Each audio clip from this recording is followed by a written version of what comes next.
Hello friends, आज हम समझेंगे वाईफाई मॉड्यूल के बारे में, जिसमें हम स्टडी करेंगे introduction to node MCU ESP8266।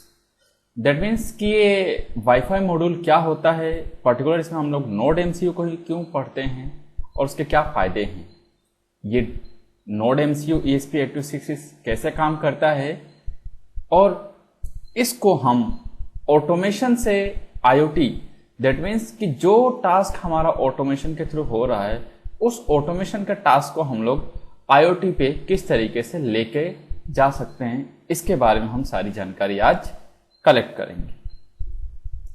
तो सबसे पहले हम लोग देखते हैं स्मार्ट होम को। अगर आपके घर की लाइट्स जो है, ये सारी लाइट्स अगर ऑटोमेटिक होती है, यानी कि जैसे ही आप रूम में एंटर करते हैं और ये लाइट्स ऑन हो जाती है, तो ये पार्ट है अपना ऑटोमेशन का। लेकिन अगर आपके पास में पूरे साल का डेटा है या पूरे दिन का डेटा है और ये सारा का सारा डेटा आपके किसी लोकल सर्वर या क्लाउड सर्वर के ऊपर स्टोर हो रहा है और उस डेटा के रेस्पेक्ट में आप ये एनालिसिस कर पा रहे हैं कि कब कौन सी लाइट ऑन रहनी चाहिए या नंबर ऑफ क्वांटिटी, यानी कि अगर आपके पास में रूम में 10 लाइट है तो 10 लाइट में से अगर रोशनी ज्यादा है तो सिर्फ 2 लाइट ही काफी है, और अगर डार्कनेस है तो सारी लाइट्स ऑन है करनी होती है। तो कब आपको कितनी लाइट ऑन करनी है, ये डिसीजन आपका डिवाइस, आपका सर्किट ले पाए, तो वो हमारा पोर्शन हो जाता है IoT, that means internet of things. यानी ऑटोमेशन से IoT पे जाने के लिए हमें वाईफाई डिवाइस की रिक्वायरमेंट पड़ती है। हम इसी चीज को एक एग्जांपल से समझते हैं, जैसे कि यहाँ पे ये वाटर फिलिंग की एक फैक्ट्री है। इसके अंदर क्या हो रहा है कि जो खाली बोतल है वो कन्वेयर बेल्ट के थ्रू पास हो रही है, उसके बाद में वाटर फिल हो रहा है, वाटर फिल होने के बाद उनकी क्वांटिटी चेक हो रही है, उसके बाद में इनकी ऑटोमेटिकली पैकिंग हो रही है। पैकिंग होने के बाद में एक वर्कर है जो इसको कार्टून के अंदर असेंबल कर रहा है और फिर ये फाइनल प्रोडक्शन फैक्ट्री से कस्टमर तक डिलीवर हो रहा है। तो ये कंप्लीट जो टास्क है, ये टास्क है ऑटोमेशन का, कि किस तरीके से पूरी कंपनी ऑटोमेटिकली वर्क कर रही है। अगर मुझे इसी टास्क, ऑटोमेशन टास्क को मुझे IoT के साथ कनेक्ट करना है तो मुझे इन सब चीजों को और ज्यादा एडवांस बनाना पड़ेगा। अब IoT के साथ कैसे कनेक्ट करते हैं और अगर IoT के साथ कनेक्ट करेंगे तो क्या क्या हमें फायदे हो सकते हैं, उसके बारे में हम थोड़ा सा स्टडी करते हैं। तो सबसे पहला फायदा होगा कि जैसे ही हम लोग ऑटोमेशन से इंटरनेट ऑफ थिंग्स के ऊपर जाएंगे तो कस्टमर सेटिस्फेक्शन इंक्रीज हो जाता है, प्रोडक्ट की जो प्रोडक्टिविटी है वो इंप्रूव हो जाती है, हमारा एम्प्लॉय सेटिस्फेक्शन बढ़ जाता है और नो डाउट प्रॉफिट तो हमारा बढ़ के आता ही है। तो ऑटोमेशन से जब हम लोग वाईफाई डिवाइसेस को कनेक्ट करते हैं तो ये सारे एडवांटेजेस हमें इजी वे में अचीव हो जाते हैं। अब ये कैसे अचीव होता है, इसको हम एक और एग्जांपल से समझते हैं। सपोज करो कि वही जो आपका ऑटोमेटिक वाटर फिलिंग का टास्क था, ये ऑटोमेटिकली वाटर फिलिंग का टास्क अगर आपके IoT के साथ होता है, यानी कि कब ये सारा का सारा जो हमारा डेटा है इसको हम लोग स्टोर कर रहे हैं क्लाउड के ऊपर या फिर लोकल सर्वर के ऊपर, और जब इस डेटा को हम लोग देख रहे हैं तो उस डेटा को देखने के बाद में हम ये एनालिसिस कर पा रहे हैं, हम एनालिटिक टूल्स को अप्लाई कर पा रहे हैं कि हम लोग प्रेडिक्शन यूज कर सकते हैं और हम लोग एडवांस एनालिटिक्स पोर्शन को हम लोग यूज कर सकते हैं।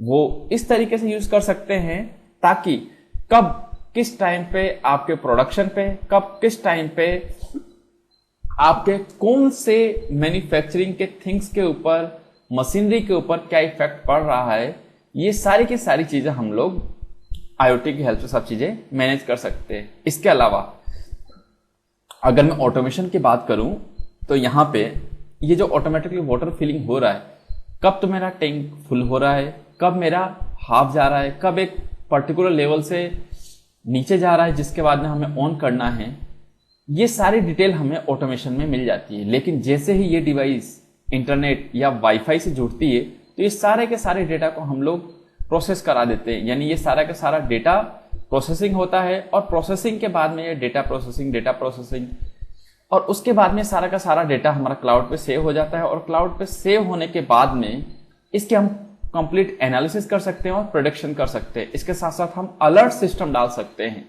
तो ये एडवांटेज होता है हमारा आईओटी का।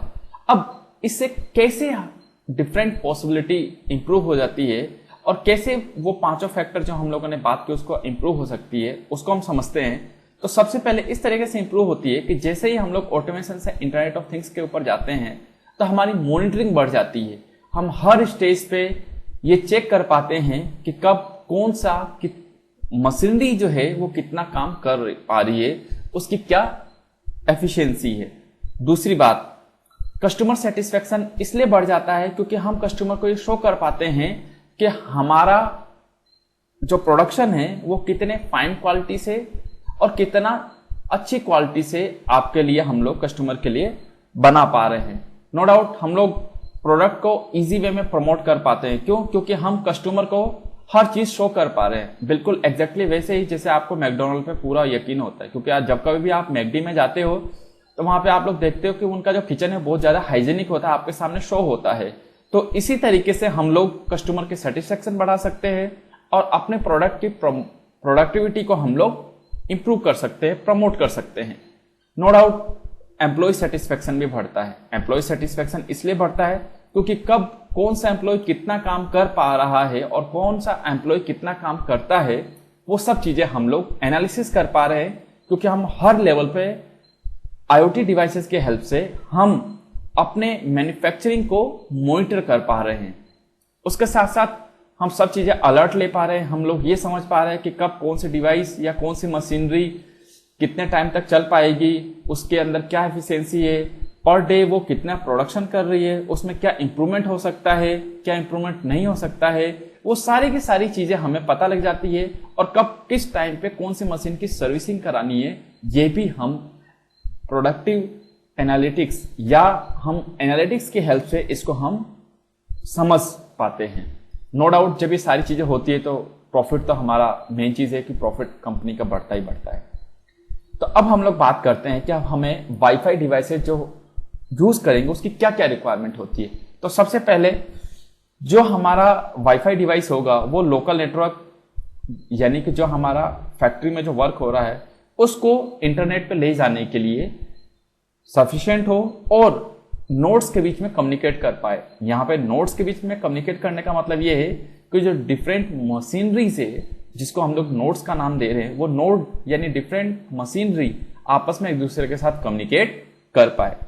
दूसरा एडवांटेज है कि जो कुछ भी हम लोग वाईफाई डिवाइसेस को यूज करेंगे वो wifi devices low power consume करे और लो वोल्टेज और करंट के ऊपर वो वर्क कर जाए, यानी कि उसका जो ऑपरेटिंग वोल्टेज है और जो उसका करंट कंजप्शन है वो कम से कम हो।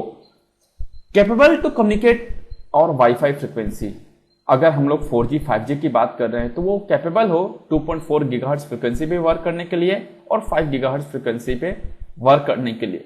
To provide industrial connectivity between IoT devices, अगर इंडस्ट्री के अंदर कोई और आईओटी डिवाइसेस इंट्रोड्यूस होती है तो उसके साथ भी वो प्रॉपर कनेक्टिविटी कर पाए। Using wifi we can update the live data on the cloud. Of course अगर हमारे कंपनी के अंदर जो भी मशीनरी है वो वाईफाई इनेबल है तो वाईफाई इनेबल होने के साथ साथ वो इंटरनेट के साथ जुड़ जाती है और जैसे वो इंटरनेट के साथ जुड़ती है तो हम सारा का सारा डेटा को हम लोग क्लाउड के ऊपर या लोकल सर्वर के ऊपर हम लोग स्टोर कर पाएंगे। तो ये कुछ रिक्वायरमेंट है जो वाईफाई डिवाइसेस के अंदर होनी चाहिए। तो यहां पे हम लोग बात करेंगे नोड एमसीयू डेवलपर बोर्ड की। तो नोड एमसीयू डेवलपर बोर्ड होता क्या है इसको हम लोग समझते हैं। तो यहां पे आप देख पा रहे हो कि ये एक नोड एमसीयू का यहाँ पे हमारा वाईफाई मॉड्यूल है। अब इसको हम लोग नोड एमसीयू इसलिए बोल रहे हैं, नोड यानी कि जो भी मशीनरी है जो आपस में कम्युनिकेट कर रही है, जो थिंग्स, वो उसको हम लोग नोड बोल रहे हैं। एमसीयू का मतलब है माइक्रो कंट्रोलर यूनिट।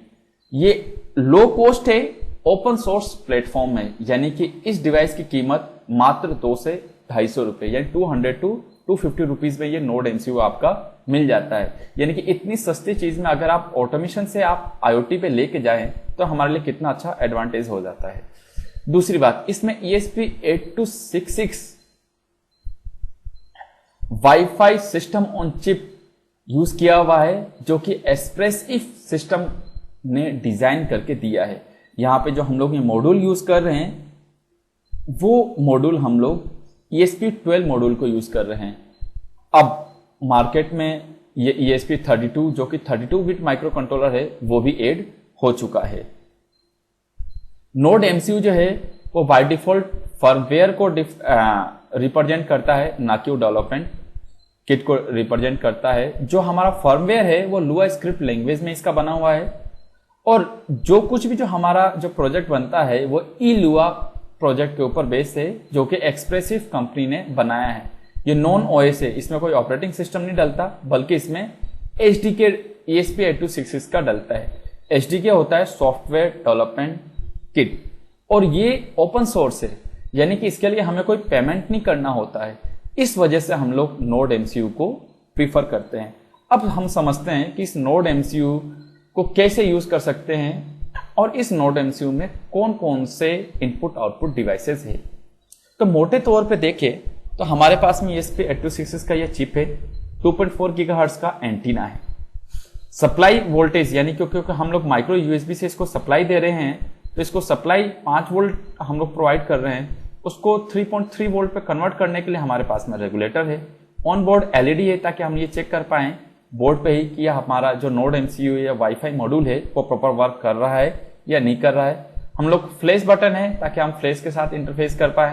हमारे पास में रीसेट बटन है, ताकि अगर यह हमारी नोड MCU डिवाइसेस अगर हैंग हो जाती है तो हम उसको रीसेट कर पाए। प्लस हमारे पास में ये जो आप चिप देख रहे हैं ये USB टू TTL कन्वर्टर है। अब USB टू TTL कन्वर्टर क्या होता है मैं आपको आने वाले वीडियो के अंदर अलग से एक बार एक्सप्लेन कर दूंगा। अभी आप लोग ये समझो कि ये जो हमारा माइक्रो कंट्रोलर है, ये माइक्रो कंट्रोलर TTL लॉजिक के ऊपर वर्क करता है, और इसको हमें ट्रांसमिशन करना है जो डेटा वो USB के साथ करना है। इन दोनों का जो वोल्टेज लेवल है, क्योंकि यहाँ पे जो वोल्टेज लेवल है वो 3.3 वोल्ट है और यहाँ पे जो वोल्टेज लेवल है 5 वोल्ट है, इनको आपस में कन्वर्जन का काम ये IC करती है, जो इसलिए हम लोगों ने इसको बोल रखा है USB टू TTL कन्वर्टर। अब मोटे मोटे तौर पे देखें तो हमारे पास में कुछ जनरल इनपुट आउटपुट पिन से, सीरियल डेटा ट्रांसमिशन के लिए हमारे पास में RX और TX है। एनालॉग इनपुट पिन है जो कि A0 से रिप्रेजेंट कर रहा है। कुछ पावर सप्लाई पिन है जो कि आप लोग यहाँ पे देख लो, 3.3 volt ground, ground 3.3 volt ground, 3.3 volt ground. तो ये कुछ हमारे सामने पावर सप्लाई के पिन से। ESP12E वाईफाई मॉड्यूल है, जो कि यहाँ पे ये ESP8266 का ESP12E मॉड्यूल लगा हुआ है। एंटीना है 2.4 गीगाहर्ट्ज का, यानी कि ये जो देख रही है एंटीना है अपना 2.4 गीगाहर्ट्ज का, और हमारे पास में USB पोर्ट है। तो ये कुछ हमारे पिन से जो कि नोड MCU के ऊपर वर्क करती है, जिनके हेल्प से हम अपने डिवाइसेस को या नोड्स को कनेक्ट कर पाते हैं। आगे अगर बढ़ते हैं तो अब हम लोग ये समझते हैं कि जो हम लोगों ने समझा कि SDK जो कि सॉफ्टवेयर डेवलपमेंट किट होता है, उसको हमें किस तरीके से इंस्टॉल करना है। तो सबसे पहले आपको फाइल मेन्यू में प्रेफरेंस मिलेगा। प्रेफरेंस को आप ओपन करेंगे तो आपके सामने ये डायलॉग बॉक्स आएगा। इसमें आपको नोड MCU का यानी ESP8266 का जो लाइब्रेरी है, उस लाइब्रेरी की आपको लोकेशन देनी पड़ती है। जैसे आप इस लाइब्रेरी की लोकेशन देख के आप ओके करेंगे, तो ओके करते ही आप बोर्ड मैनेजर के ऊपर जाते हैं। तो बोर्ड मैनेजर पे आप जैसे ही ESP टाइप करते हैं तो यहाँ पे आपको ESP8266 बाय ESP8266 कम्युनिटी का एक पैकेज मिल जाता है। आपको इसका लेटेस्ट वर्जन सेलेक्ट करना है, उसको इंस्टॉल करना है, इंस्टॉल करके इसको क्लोज करना है।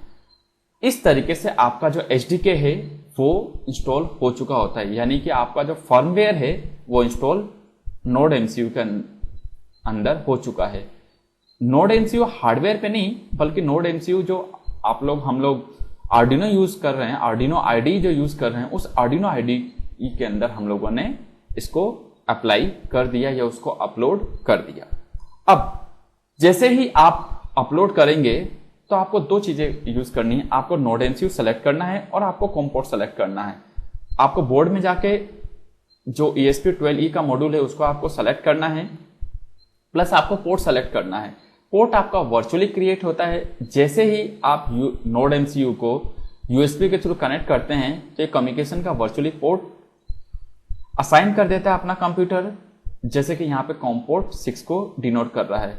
ये आपका जो कॉम 6 है, ये जो कॉम N है, ये हर बार वेरी करेगा। यानी कि आपके अगर लैपटॉप के अंदर, कंप्यूटर के अंदर जितने USB पोर्ट है, उस हर पोर्ट का जो एड्रेस है वो जनरली अलग होता है।